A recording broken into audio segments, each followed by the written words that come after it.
Hey, everybody, welcome back to the Energy MD podcast, where we help you resolve your chronic fatigue, ME/CFS, MCAS, and long COVID so that you can live the life that you deserve.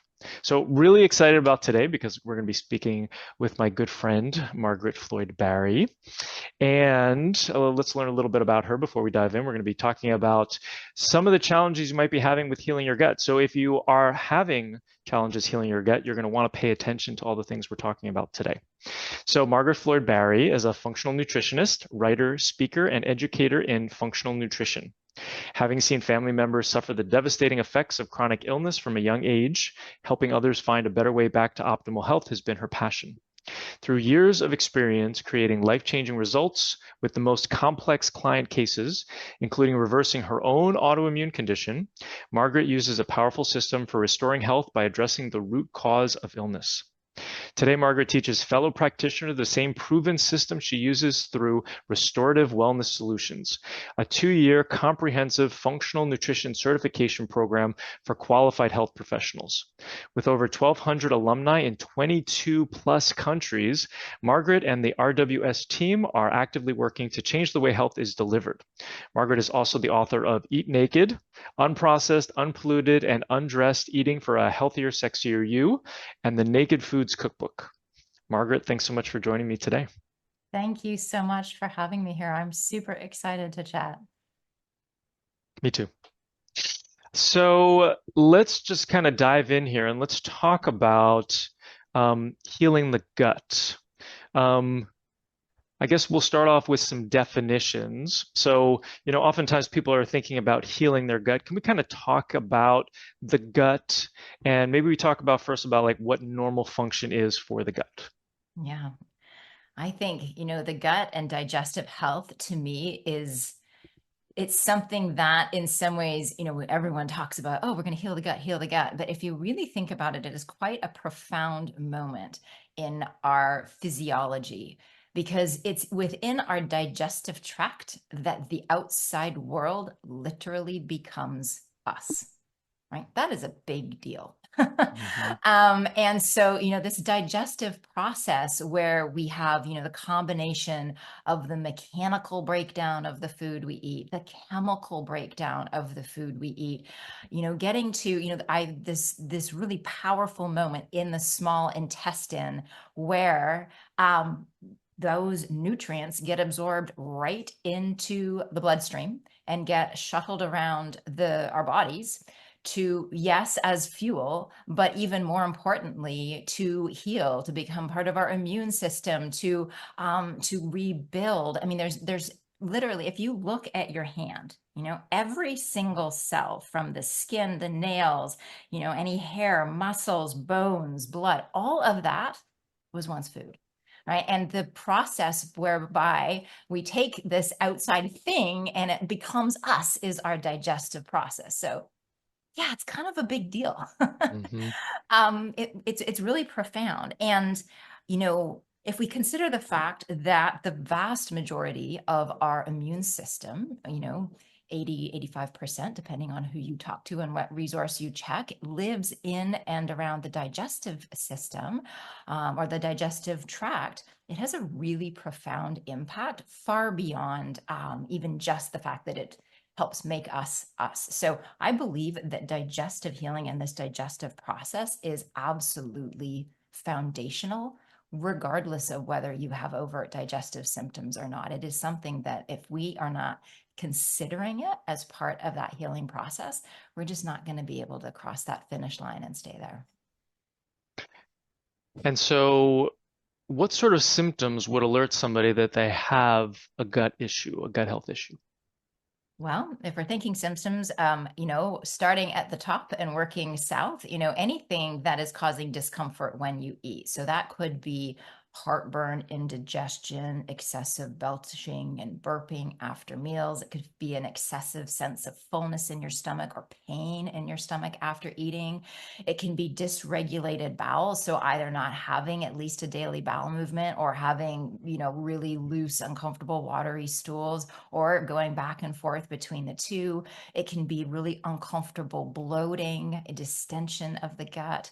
Really, if there's any kind of discomfort anywhere along the line, then that is definitely a symptom, a direct digestive symptom.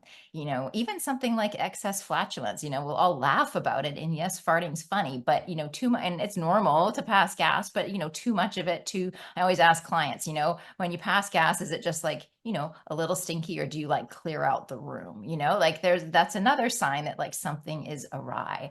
So, these are the overt digestive symptoms, but there can be actually indirect symptoms that can be connected to the gut very significantly. Things that you might not think about, like skin issues, joint pain, headaches, migraines. Um, a lot of these sort of chronic health issues have as their origin, or at least a part of that clinical picture, digestive health. So anything dealing with the immune system. So if we're thinking about allergies, asthma, any kind of autoimmunity, we're definitely thinking about the gut.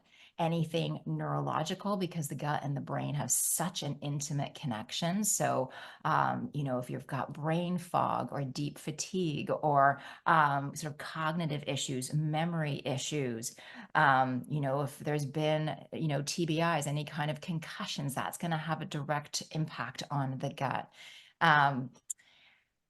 Emotional issues, somebody has any kind of mood disorder, depression, anxiety, these pieces all have the digestive as a component, the digestive piece as a component. It is not always the only thing. I really need to emphasize that. I think there's some people who believe that, we heal the gut, we heal everything. And sometimes that happens. But it's almost always a piece of the bigger clinical puzzle. It's not always the only piece. So I think that's an important distinction. But really, you got anything in any of those categories, and those are some pretty darn big categories, then we want to be thinking about the digestive health. Yeah, you dropped so much gold in that comment just then. And I just want to highlight a couple of those things. Because 80% or so of the immune system is in the gut, pretty much, anything, and since the immune system causes inflammation, any symptom that you have, which really is inflammation in a particular area, can be caused by an issue in the gut. So I think that oftentimes people don't realize that. So I'm glad that you mentioned that. And you talked about disorders as well. There's a whole separate nervous system that's in the gut, right? The enteric nervous system, and it produces more serotonin than the brain does. Right. And so a lot of people don't realize that when they're taking their SSRI or their antidepressant, that oftentimes it's working on the serotonin that's in the gut, right? 100%. 100%. We have to be considering these two pieces, and it works both ways. There's some fascinating research that's been done showing that, dysregulated sleep impacts the microbiome. And then, like we're seeing like changes in the bacteria due to dysregulated sleep. And then of course the a dysbiotic microbiome in the gut can actually influence, our sleep patterns. So these things, it's such a two-way street. I know some people will even describe, Karan Krishnan with Microbiome Labs, he will talk about the brain and the gut as actually two parts of the same system. Not even, we think of them as totally separate.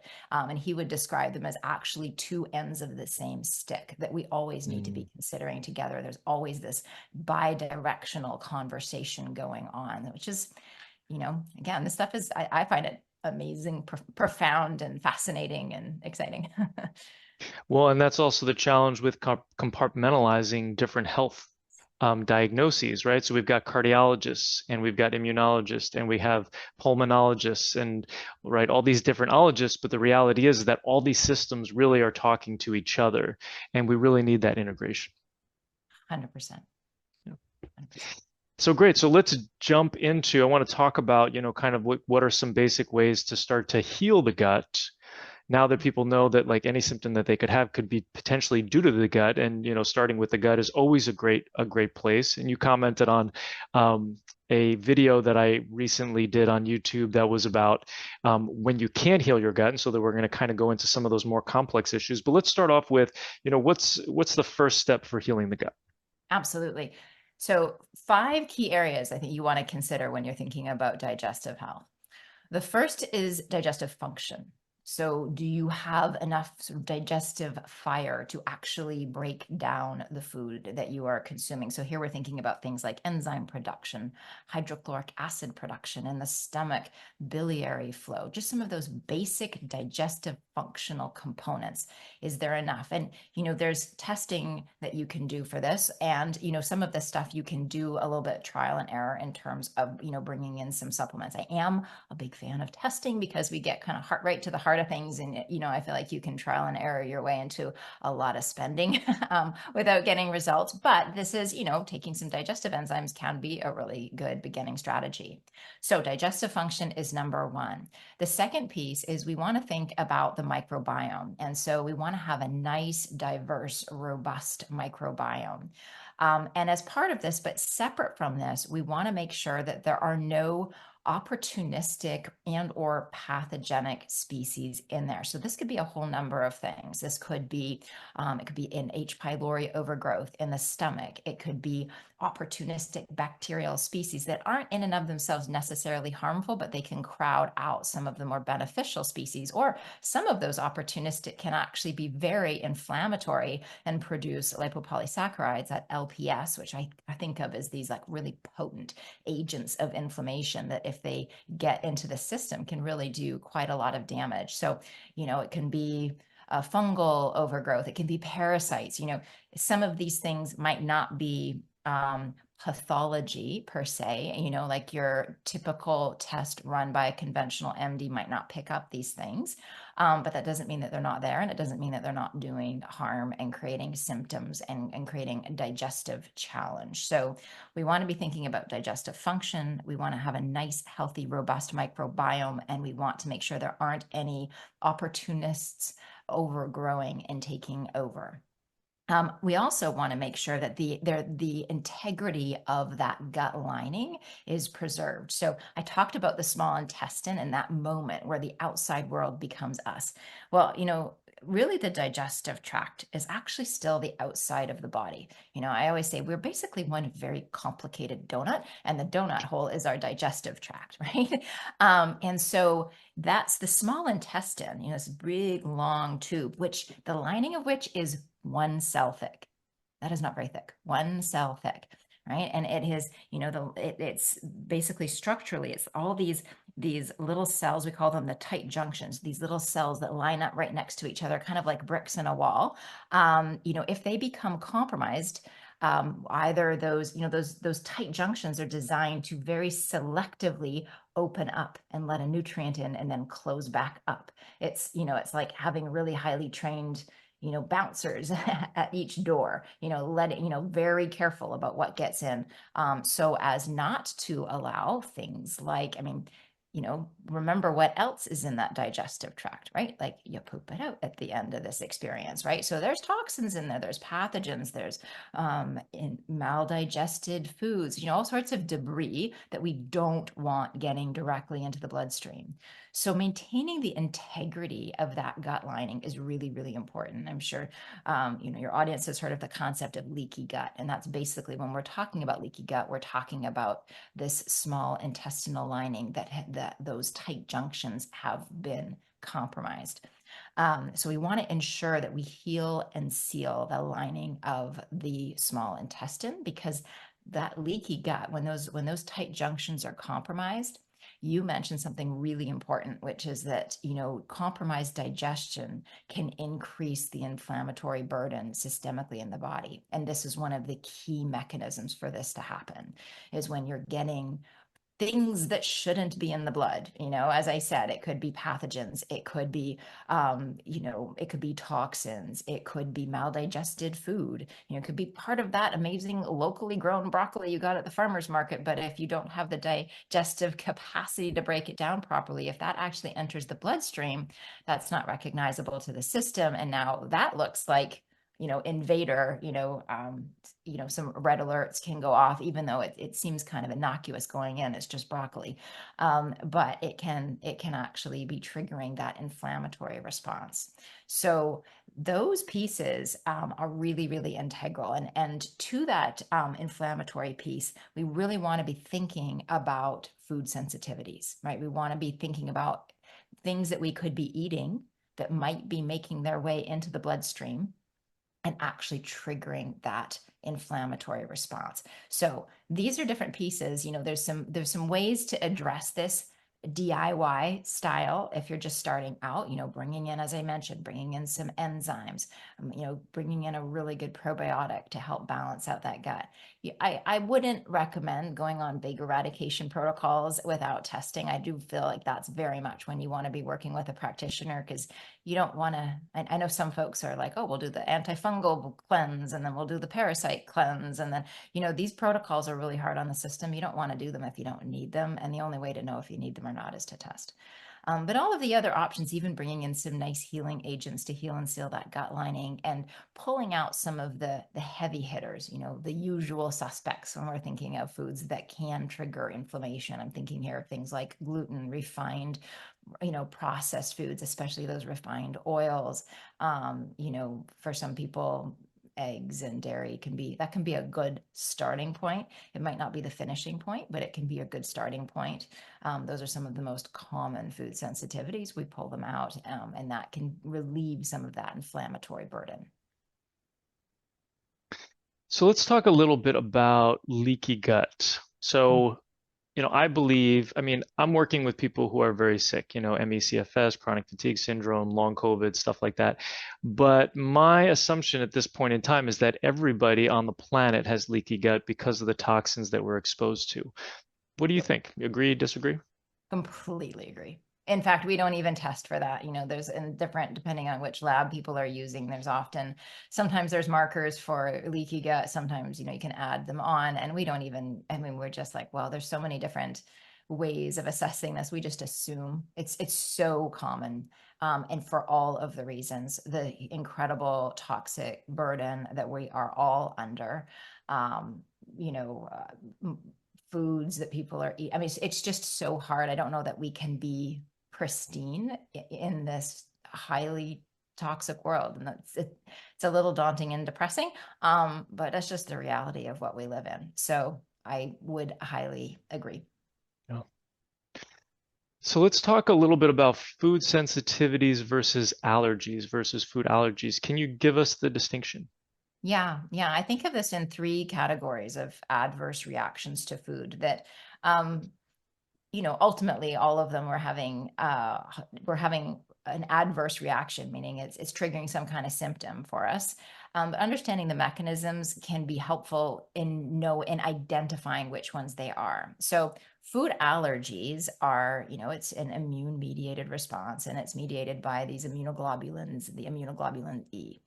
And, I don't feel like testing is, especially in adults, most of us know the thing with food allergies is they're not subtle, right? Like you eat the food, you have the response. It's not something where you eat the food and maybe several days later you have a response. Like it tends to be very immediate, and the response tends to, not always, but it tends to get louder with every exposure. So most people, for example, with a peanut allergy aren't wondering if they have a peanut allergy. Now, testing can be super helpful for kids who aren't as tuned into their bodies, but for adults, for most of us, we know that. Another type of adverse reaction is a food intolerance, and this also gets confused with food sensitivities all the time. A food intolerance is the lack of digestive capacity to break down a given food. Classic example of this is the lactose intolerance.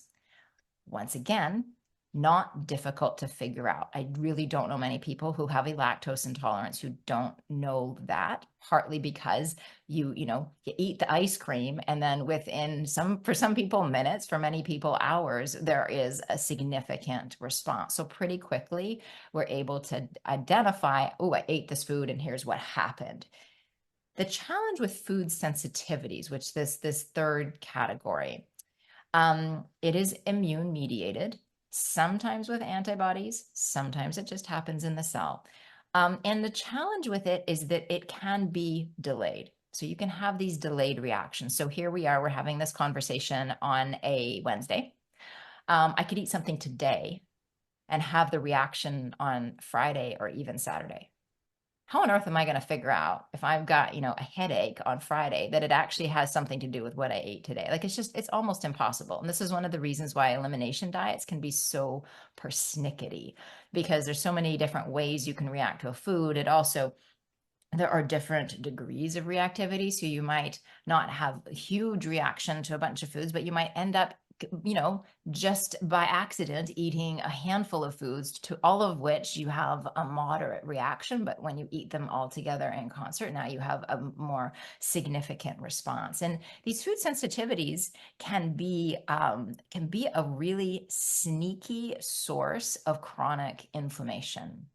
If we're eating things that we think of as healthy, and I'll give an example like turmeric. I cannot tell you how many clients have come to me just, the turmeric lattes, the turmeric this, the turmeric that, because they've heard that, their curcumin and turmeric is, anti-inflammatory, which it absolutely can be and is for many people. And if you have developed a food sensitivity to that, it can actually be having the exact opposite impact in your specific body at this moment in time. That's another important piece of this puzzle is food sensitivities shift. So they can be a little bit difficult. I always say, I remember back in the day when long before I became a practitioner and before I even considered becoming a practitioner, my first major experience with the healing power of food and the gut and removing food sensitivities was I had a horrible eczema head to toe. And, after years and years of being prescribed increasing doses of cortisone cream, it got to the point where I had it on my eyelids, and the doctor was recommending I put cortisone cream on my eyelids. And I was not a medical professional, but there was just something about that seemed wrong. Like I just felt like that's too close to my eyes. I just sort of imagined my eyelids burning off. I'm sure that wouldn't have happened, but it was just like, okay, this isn't working. So this is when I went to a functional practitioner, and we did all this testing. Now, I don't know if she didn't tell me, or if I just didn't hear it. Either of those are possible, but I did not realize that this diet, where she identified all these foods, which was of course all of my favorite foods, I was not able to eat. I didn't realize that was a temporary thing. So I just went home and cried and thought, like, you have to be kidding me if this is the rest of my life. It wasn't the rest of my life. So I just want to say that out there when we're working with food sensitivities and healing the gut concurrently, which I believe is very, very important. I don't believe in just identifying food sensitivities and pulling them out and then, going on the merry way. Like you have to it's part of the gut healing process. But yeah, you can reintroduce the vast majority of those. We're not here in the business of trying to make your life hard and restricted. We're in the business of helping you get well and, eat as big a variety of foods, as vast a variety of foods as possible. So, and just a side note, yes, that eczema went away completely within 3 weeks, has never come back. And that was my sort of, because I couldn't fathom that anything that I ate would have anything to do with this skin thing, but there you go. And I eat all of those foods that I had pulled out at that point now, and it doesn't come back. So this is about identifying those foods that are triggering that inflammatory process and removing them temporarily while we heal the gut. And the gut healing can involve those 5 pieces that I just talked about. It also might be much more complex, as you just alluded to. It might be that we need to really do some deeper digging in removing toxic burden, and just these environmental assaults that can keep us in such a compromised place. Yeah, so that's a really important point for people who are listening and watching this. So if you have done the things that Margaret just talked about in terms of healing the gut and you're still struggling, oftentimes it can be something underlying it that's causing either a neuropathy, like a gastroparesis that's happening in the gut that's not allowing the gut to function properly, or there's inflammation from toxins, so like heavy metals, chemicals, molds, infections, and even trauma or nervous system dysfunction can play a role in that too. So that's kind of like the deeper dive. I call those the toxic 5. So just make sure that, because a lot of people that I see when you've got ME/CFS and long COVID is that you've been working on your gut sometimes for many years, and you feel like you've done everything to heal your gut and you're not having success, and it's because of these other things that are at play. So thank you, Margaret, for so much for explaining that to us. So A couple things about the food allergy. So I struggle with those terms personally, allergy versus sensitivity versus intolerance, and often, and I think, and I totally get the lactose analogy, and I think that it's a good one, except the fact that I do wonder how many of those people are actually reacting to casein, to the protein in dairy, right, versus the lactose or the sugar that's in dairy, right? And so, and the protein generally is going to cause more of a food sensitivity.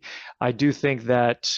Um, I do think that any sort of immune system reaction to a food can be, anywhere on the spectrum from a sensitivity to an allergy or like an anaphylactic reaction, I guess, which is kind of like what we're causing an allergy. But I kind of just wanted to put it out there because I make this mistake all the time, Right. and so if people see me talking about like food allergies, I'm probably talking about food sensitivities, so I appreciate that you making that clarification. That's really helpful. Well, Um, I want to actually, yeah, can go I ahead. just comment on that? Because I Yeah. think your point is really important. If the food is causing like an adverse response, it kind of doesn't matter the mechanism, we want to take it out. I think the reason for understanding mechanisms is that if you have taken out the ones that are obvious, and are still not getting, like there's still a sort of a source of inflammation. It's the testing, it's identifying those food sensitivities that can be delayed, where understanding the language in that, understanding the mechanism of it, in that understanding what kind of tests will help you identify those foods so that you can remove them temporarily. So for me, that's the utility of clarifying, because the whole point is that, sort of mechanism aside, if something is, if you eat it and it's causing an adverse response, then 100% we want to be taking that out and doing and healing the underlying mechanism so that ideally you can start eating that again. Right. And in some cases, it's just really hard to identify. So that's where knowing what you're testing for can be really helpful, because I've seen people spend a whole lot of money on really expensive tests that are not actually giving them the information that they need. So I think that, and we can talk about testing if you like, but I think that's an important clarification. Yeah, and I consider the food elimination diet as the gold standard. Mhm. Where you're eliminating the top 10 food antigens and then for 3 weeks, and then you're adding back in one food every 4 days or so that you can kind of watch that reaction as you talked about that delay. And so that's the oral food reintroduction or whatever you want to call it. What do you think? Do you think that's the gold standard? Do you prefer the testing? How do you navigate them? So here's the situation with that. If you're going to do an elimination diet, the way that you have just described it is exactly how I would go about doing it. What I have seen in practice is that sometimes and oftentimes people are having an inflammatory response to things beyond those 10 foods.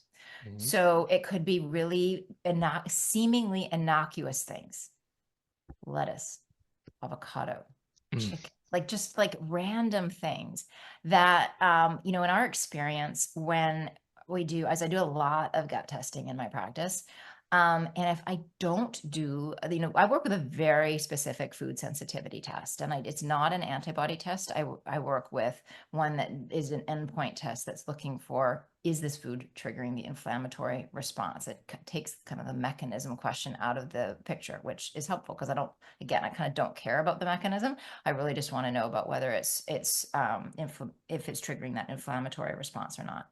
So one of the things that I've found is that oftentimes there are foods that we just wouldn't have figured out as a result of doing that elimination. And so if someone has done the elimination process that you've gone through and their symptoms have resolved, fantastic. You know what I mean? Like then there's no need to go any further. And just in our process, what I see quite a bit is that hasn't, I mean, most of those people are the ones ending up in my office. Most of the people who have done an elimination diet are doing fine and they're not here. But the ones that end up in my office have, I'm sure much like the ones that end up in your office have been to like multiple practitioners. They've been trying to do, the healing. They have been, unsuccessful, and they're feeling super sick and super frustrated and often not heard and all of those kinds of things. And so by bringing in this test to identify those foods that are inflammatory alongside the gut healing, I find that we get some pretty amazing results. Now, we don't have as much crossover in our client population. So I'm not working, necessarily with people with long COVID, for example. My specialty has been autoimmune.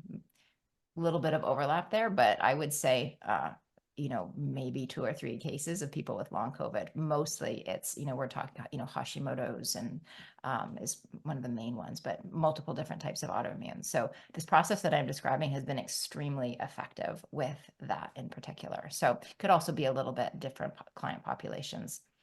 Yeah, yeah, that's a good point. Yeah, and I think that, oftentimes people who are listening to this who have chronic fatigue syndrome or long COVID and they're exhausted all the time, they don't necessarily have the energy to do a food elimination diet or stuff like that too. So when people come into and oftentimes they've done it before they come to see me, right? And they've had maybe some success, but not all the way. And it's because of these toxic 5 that are still present. And so, I'm always trying to navigate that and negotiate. And so I'll usually tell people just be gluten-free, dairy-free, and sugar-free, and eat as natural as you can, meat and vegetables. And that's good enough for now, just because we've got other fish to fry, and fatigue is foods are one of the 38 different causes that we're kind of looking at. So, you kind of have to take that into account. Now, when I was doing my brick and mortar functional medicine practice, I had everybody do a food elimination diet before they walked in the door, and 80% of their symptoms had resolved, Wow. when I saw them for the first appointment, because of how much immune system we have in the gut and how inflammatory so many of these foods can be. So I'm curious. I want to come back to the testing a little bit, Yeah. because the joke that I've heard that we kind of used to throw around the office was that the testing was about 50% accurate and we didn't know which 50%, because sometimes it would have like weird things like lettuce and some of that, and then it becomes unsustainable for people where they're like, I can't eat anything, and then we're just going to focus on the toxic 5 anyway. So tell me, it sounds like your experience has been a lot better with testing, probably because of a different population, but tell me a little bit, I guess a little bit more about that. Yeah, 100%. Well, the diet definitely can get weird for a little while. But remember, it's not a long-term thing. We're doing this for 3 months, about 3 to 4 months. And I've never, I've had a couple of cases where the food list is so comprehensive, it's almost untenable. But the vast majority of the time, it's been actually really interesting where someone will be like, you know what? It just never sits well. Like lettuce just doesn't sit well. I mean, I force myself to eat it because it's like this thing we're supposed to have salad, but I don't like it. And it's like, it's almost like their body, it confirms some of these instincts that they already had. Another application actually is when you have, and I'm sure you have these people come to you who have narrowed their diet down to like 8 or 9 foods, Mm-hmm. and they're scared to eat anything. And we actually will use the food sensitivity testing in reverse to give the client comfort, to show almost proof that these foods are not triggering reactivity.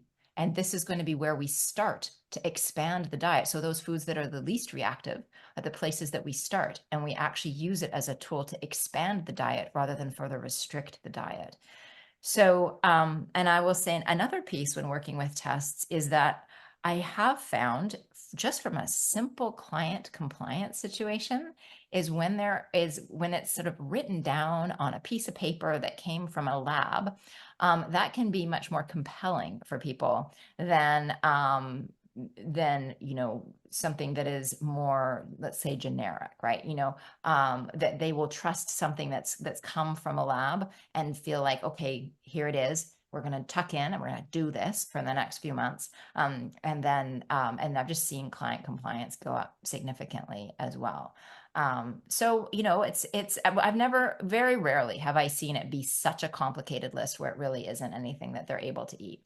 And what's one of the things that we actually will very proactively do is work with them to meal plan and to come up with lots of options. We're really all about focusing on the foods that are really healing for their bodies and focusing less on what they're not eating, but really focusing on how can we get really creative with the foods that you are eating so that you don't even really notice the fact that you're not eating these other things. So creative meal planning is really helpful. And it's interesting. Some of the foods, we do a slow reintroduction, very similar to what you do with your elimination diet at the end of the months of, we've been doing gut healing alongside this, as I said. And when we're reintroducing foods, it's been really interesting. Sometimes there are foods that seem so innocuous that clients just don't react well to. And so we identify that, like those one or two sort of weird things that their body just is hard no. Like the other day, one of the clients, what was it? Was it like cucumber or black pepper? It was something very common and very like, we sort of, oh no, it was parsley. It was parsley. And we kind of laughed about it. It was first of all, like, who eats the parsley at the side of the plate? But then when he tried to reintroduce it, he's like, yeah, my body hates parsley.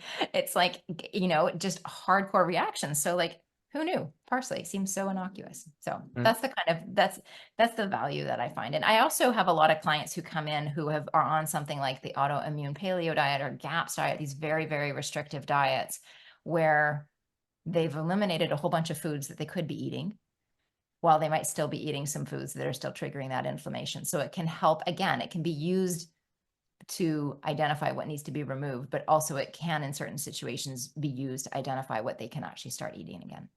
Mm-hmm. That's helpful. And which is that test that you like? So one we like is the MRT, the mediator of response testing. And I know there's some people who love it and there's some people who hate it. We use it, as I said, I would never use it on its own, always in combination with stool testing. Yeah, and I really like the fact that it looks at inflammation. There's thousands of different molecules in the immune system, and to look at just one subset of the immune system versus overall inflammation, I think is you're missing the forest for the trees. I think that that's definitely a superior test. A couple of other comments I want to make on that. ChatGPT and AI now can be really helpful for meal planning. So, I created my own GPT and ChatGPT to have it's my cooking assistant. I'm not a good chef. And so I've been asked by my family to step up because my wife's working more now or whatever. And so I've been enjoying my time in the kitchen, and I walk around and I tell my cooking assistant what I have in the fridge, what I have in the pantry, and I can say, make it in a Mexican theme with Mexican spices or Asian or something like that, and it'll come up with a gluten-free, dairy-free, sugar-free, whatever else I'm restricting free, and can create some more variety. So I definitely encourage people to use that as a resource. I love that. I love it. And you can, and actually, if you can now actually take a picture of your fridge and you can say, make me a meal using these things. And so it can see what's in your fridge, and then it can give you a recipe based off of that too. So that's pretty awesome. And then a question that I had, so when I had cystic acne, for me, I used to get like big cysts in my ears, of which sometimes they had to get cut out, and big cysts on my back. And for me, it was dairy that I had to remove, and then it all went away. What was it for you with your eczema, or was it a combination of those foods? It was a combination of so many different things. There was definitely a fungal component. And then, gosh, I'm trying to remember the list. I went in, I'm joking, oh, they're going to take away my favorite food groups: chocolate, coffee, wine, and pasta. And if, and I came out going, oh, if it was only that. Yeah, there was no, it was a lot of, this was a long time ago now. So I was in my 20s, which I'm not anymore. There wasn't one thing that, I actually reintroduced absolutely everything, even gluten at the time. Now I later on developed Hashimoto's and did kick gluten to the curb completely. But actually at this point, gluten is really the only thing that I have a very strong reaction to. And that I just don't even mess with it. But I will eat, am I out there eating like Ho-Hos and McDonald's? Absolutely not, right? I'm not eating junk food, but in terms of like real whole foods, I eat pretty much everything. So nice. Well, and gluten's an interesting one too, because when we first met gluten 10,000 years ago, it was a 7-chromosome organism, right. And now it's like 49 chromosomes or whatever. So it's, if we were 115 chromosomes as a human, we would look very different, right? And so I tell people it's like eating a sock, because it's so foreign to us as humans. Like it may look like food and it may taste really good, but the body doesn't think it's food. Is that safe to say? Definitely. Yeah, there's so many different ways the body reacts to gluten. I just can't, I will have people say, "Well, when will you recommend gluten?" And I can't. I just can't. It's Right. I can't, Yeah. It's up to them to make the decision if they're going to, but they're never going to hear me to say you should eat this. That just won't come out of my mouth. Right. Yeah. Yeah, and sometimes it's you're better off in other parts of the world. But Yes. unfortunately, GMOs have kind of influenced. They used to be, majority here, genetically modified stuff and spraying and whatnot, and now it's starting to feed into different parts of the world. So that might be less of an issue or less of a possibility moving forward. Unfortunately, I know that when we were in India back in 2007, we could eat the chapatis, which were wheat and gluten, and we didn't have an issue. And my wife is very allergic to wheat. Um, and then when we were in Germany just a year ago, there were certain things that we could consume without an issue. But I don't know how long that's going to be possible for the future. And with glyphosate as well, of course, that's a huge issue alongside it, which is now much more ubiquitous in Europe as well. So I agree. I think it will be interesting to see. Yeah, yeah, good point. So then in terms of healing the gut and reversing these food allergies, so you talked about being off of them for 3 months and going through like a gut healing protocol and essentially kind of like getting the immune system to stop reacting to these foods. So can you tell us a little bit more about that? Yeah, absolutely. So, really, in addressing those five pieces of the digestive system that we started off with, I am a big believer in testing. So, I will use a stool test. GI map is the one we work with. There's others. There's some really good tests out there as well, but GI map is one that's sort of this nice sweet spot of affordable and also clinically really helpful to guide those protocols. So, what the test is going to tell you is what is the sort of the health and the balance of that microbiome? Are there any opportunists, whether they're bacteria, fungus, parasites, etc., that you need to address and remove? It'll give you a little bit of an indication in terms of the digestive function, enzyme status, etc. But those test results can inform the gut healing strategy. And so we're considering always digestive function, healing and sealing that gut lining, microbiome balance, identifying and removing any pathogens, and then identifying and removing any inflammatory foods. So those are kind of the five pieces that we're thinking about. And through that process, you increase, and you have a nice, robust digestive system now, a healed and sealed gut lining. The microbiome is nice and diverse. That's when you can reintroduce so many of those foods. And now, if the intestinal barrier is not compromised, and if you have enough sort of digestive fire to break down the foods into their nutrient components, and you have a nice balanced microbiome without opportunists, which can cause all sorts of issues. That right there, I mean, most people should be able to eat most things, and actually, you're dramatically reducing the burden on the immune system. You are dramatically reducing the inflammatory burden. You're dramatically increasing your ability to not just the food that you eat, you're actually able to sort of harvest the nutrients and use the nutrients from it much more effectively than if you don't have that same robust, healthy digestive system. So there's a lot of pieces, and I know that the theme of your show here is energy. Every single one of those pieces are going to impact your energy levels really directly, right? Like if you have chronic Mhm. drain on the immune system, that can come from all sorts of things that you talk about, in terms of environmental assaults and toxins and different pieces, but also it can be from just a poorly functioning digestive system. That's a drain on your energy. It's going to divert resources. Also, immune system is often most active at night, so it can interrupt your sleep, which can then, impact your energy levels.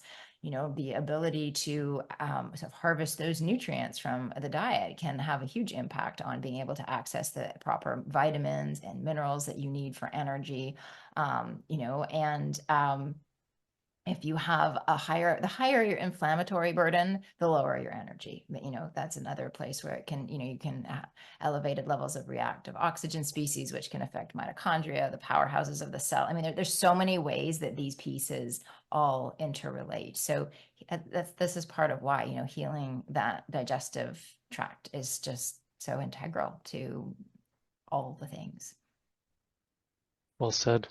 Yeah, and I think it's interesting because I don't test as much as I used to because in working with people with chronic fatigue and long COVID, in general, because of the toxins present and the infections are more opportunistic, they end up with all of them. So they have bacteria and they have yeast and they have parasites, Yes. they have viruses, they have spirochetes. And so I test less because I'm just going to address all those things anyway because I want to make sure I leave no stone unturned.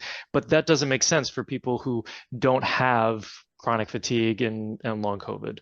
Um, so I appreciate it's really important what you're saying here for the everyday person who has symptoms. I want to comment on that. That's actually our cue as well, as if we're doing gut testing and it comes back loaded, right? With all of the things, that's a really good sign that actually there's something deeper that we need to look at. Or the reverse of that. You have someone who just feels like garbage, can hardly get themselves out of bed, and you do a test and it comes back perfectly clean. It's like, those two scenarios are ones where it's often, if you have started with gut testing and those things come about, that's actually an indication that some of these, there's that extra burden that is going to prevent you from healing the gut, no matter how amazing the protocol and how many inflammatory foods you've pulled out. So I think that's it kind of works both of those ways. Yeah, very wise. So we've just got a couple minutes left. I so appreciate all the information you've shared today. And we're going to drop links below of the different things that you offer. Tell us a little bit about where people can find you and then the programs that you offer. Yeah, Because I absolutely. highly recommend if somebody's interested in becoming a functional nutritionist, functional practitioner, training with you would be awesome because I love the work you're doing. Thank you. So I run a school called Restorative Wellness Solutions, and we train health professionals in how to do exactly what we're talking about here. Our introductory course is Mastering the Art and Science of Gastrointestinal Healing, and it's a deep dive into all the things that we're talking about here today. It's the first of 4 levels of curriculum. We have a course on hormones, a course on blood chemistry. Our final course is where we do a deep dive into some of the pieces that you're talking about, where we're talking about like mycotoxin exposures, genomics, neurological considerations, and autoimmune. So there's 4 different levels of curriculum. And, I'd invite folks. So restorativewellnesssolutions.com is our website, but we're actually doing something fun this summer called the Clinical Success Showcase, which I would love to invite your audience to. It's a free 4-day virtual event we're doing from July 29th to August 1st. And what we're doing is each day, one of our top practitioners and top members of our faculty is walking us through a real life case example of what we're talking about here. So the first day, we're going to showcase a pediatric gastrointestinal case. So we're going to be looking at the GI map, looking at the MRT, seeing how this plays out, and looking at it on that day specifically in a pediatric case. We have the next day, we're going to be looking at a fertility case, again, using some of these tools in addition to some of the toxin testing that you do as well, to address hormone imbalances. And then the third day, a metabolic health case, and then the last day, an example of mold-driven autoimmunity. So in each of these, the practitioners are really just going to open up the kimono and show you their clinical thinking, their thought process. These are the tests they use. This is how they understand the results. This is how they're working with the client. So it's really, if you're wanting to get in the weeds and really understand the insides of a functional nutrition practice, this is where to go. So if you're a practitioner thinking about doing this work, definitely. And if you're a consumer and you're dealing with your own health challenge and kind of want to understand the clinical thinking that goes on behind the scenes, it's a great example of all of that. So we'll share the links with you here to invite you to that. It's as I said, free 4-day event. And we would love to see you there. We'll definitely share those wide. Yeah, it sounds like a wonderful event. Thank you. Thank you. Thanks so much for having me. This is a great conversation. You're doing such wonderful work as well. So it's an honor to be here. Thank you, Margaret. I appreciate you coming on and sharing all this wonderful knowledge with us. Thank you. Anytime. So if you have chronic fatigue, long COVID, or mast cell activation syndrome, and you're looking for help, check us out at energymdmethod.com. We have a program for almost every single budget, and we're here to help. I hope you learned something on today's podcast. If you did, please share it with your friends and family and leave us a 5-star review on iTunes. It's really helpful for getting this information out to more people who desperately need it. Sharing all the experts I know and love and the powerful tips I have is one of my absolute favorite things to do. Thanks for being part of my community. Just a reminder, this podcast is for educational purposes only and is not a substitute for professional care by a doctor or other qualified medical professional. It is provided with the understanding that it does not constitute medical or other professional advice or services. Thanks for listening and have an amazing day.